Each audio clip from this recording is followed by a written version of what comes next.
Price God. ஆண்டவர் இயேசு கிறிஸ்து நாமத்தினாலே வாழ்த்துக்கள். ஒரு வசனத்தை வாசிக்கிறேன். நெகேமியாவின் புஸ்தகம் 8ஆம் அதிகாரம் வசனம் 10. நீங்கள் கொடுமையானதை புசித்து மதுரமானதை குடித்து உங்கள் அயலகத்தாருக்கும் அதை கொடுங்கள் என்று சொல்லி இங்கே கர்த்தருடைய வார்த்தை பார்க்கிறோம். ஆகவே 3 விதமான காரியங்களை இங்கே நெகேமியா எஸ்ரா 2 பேரும் தேவனுடைய ஜனங்களுக்கு சொல்லுகிற அந்த வார்த்தை பார்க்கிறோம். எஸ்ரா ஜனங்களுக்காக வேதத்தை திறந்து அவர் வாசிக்க ஆரம்பித்த பொழுது எல்லா ஜனங்களும் எழுந்து நின்று ஆமேன் ஆமேன் என்று சொல்லி அவர்கள் அதை ஏற்றுக்கொண்டார்கள். ஆமேன் என்பது அந்த வார்த்தையை ஏற்றுக்கொள்வது, அங்கீகரிப்பது, அது எனக்கானது என சொந்தமாக்கி கொள்வதற்காக இருக்கிறது. ஆகவே ஏற்றுக்கொள்வதற்காக கொடுக்கப்படுகிற வார்த்தை தான் ஆமேன் என்று சொல்லப்படுகிறது.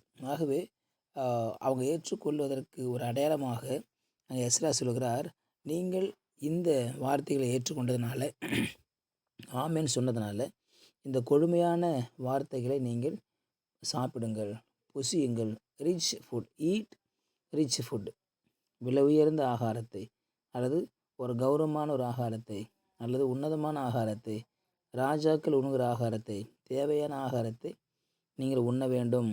அந்த ஆகாரத்தை நீங்கள் உண்டு உங்கள் சரீரத்தில் மிகவும் ஒரு ஆரோக்கியமானதை நீங்கள் செய்யுங்கள். இந்த கொடுமையான உணவு ரிச் ஃபுட் என்பது எதை குறிக்கிறது? தேவனுடைய வார்த்தையை குறிக்கிறது.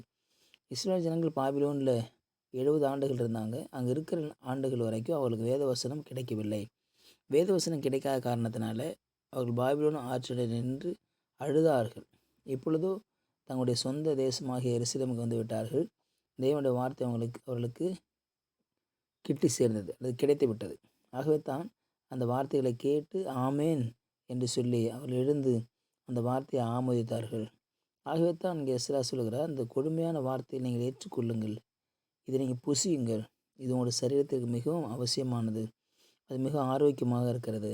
ஆகவே ஒரு சரீரத்தில் கொழுப்பானது இருக்கிறது போல, ஒரு ஆரோக்கியமான உணவு தேவையாக இருக்கிறது போல, கர்த்தருடைய வார்த்தை உங்களுக்கு தேவை.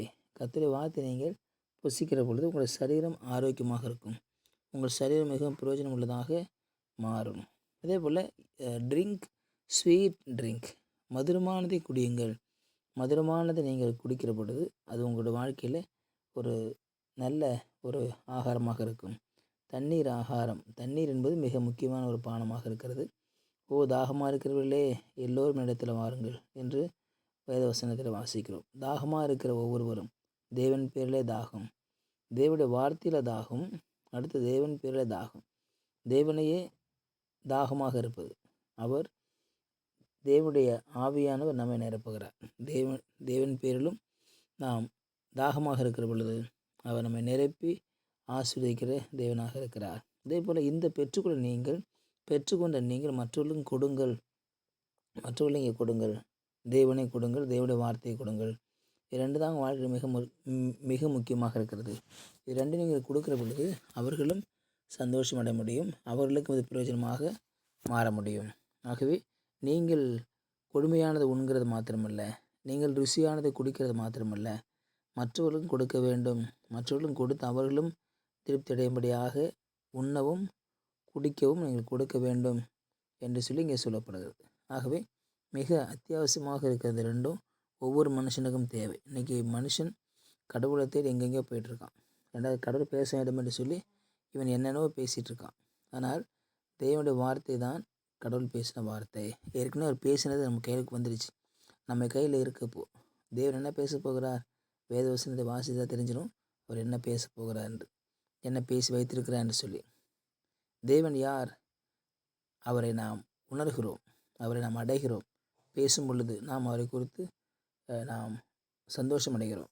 அவர் யார் என்று உணர்கிறோம், கேட்கிறோம், அவரை பற்றி நாம் தெரிந்து கொள்கிறோம். ஆகவே தேவன் யார் என்றும் தேவனுடைய வார்த்தை என்றும் எப்படிப்பட்டது என்றும் நாம் தெளிவாக அறிந்திருக்க காரணத்தினாலே மற்றவர்களுக்கும் இதை அறிவிக்க வேண்டும், மற்றவர்களுக்கும் சொல்லுங்கள் என்று சொல்லி இங்கே வார்த்தை பார்க்கிறோம். ஆகவே தேவனுடைய வார்த்தையை நாம் புசிக்கிறது மாத்திரமல்லாமல், தேவனுடைய ஆகாரத்தை புசிப்பது மாத்திரமல்லாமல், நாம் ருசியுள்ள தண்ணீராகிய தேவனை தேடுவது மாத்திரமல்லாமல், அதை மற்றவர்களுக்கும் கொடுக்கும் பொழுது அவர்கள் வாழ்க்கையிலும் தாகம் தணியும், பசி அவங்களுக்கு ஆறும். ஜெபிக்கலாம். பரிசுத்த பிதாவே, நாளுக்கு ஸ்தோத்திரம் பண்ணுகிறோம். உம்முடைய வார்த்தை என்கிற மன்னாவையும் உம்மை தேடுகிற கிருபைகளையும் எங்களுக்கு கொடுக்கும்படியாக ஜெபிக்கிறோம். இந்த வார்த்தைக்கு ஒருங்கத்தில் ஆசிரியப்பராக உடைய கிருபைக்கு பராமரிப்பு பூர்வம் பொறுப்படுத்திக் கொள்ளும் இயேசுவின் நாமத்தில் ஜெபிக்கிறேன் நல்ல பிதாவே. ஆமேன். ஆமேன். You will be succeeded.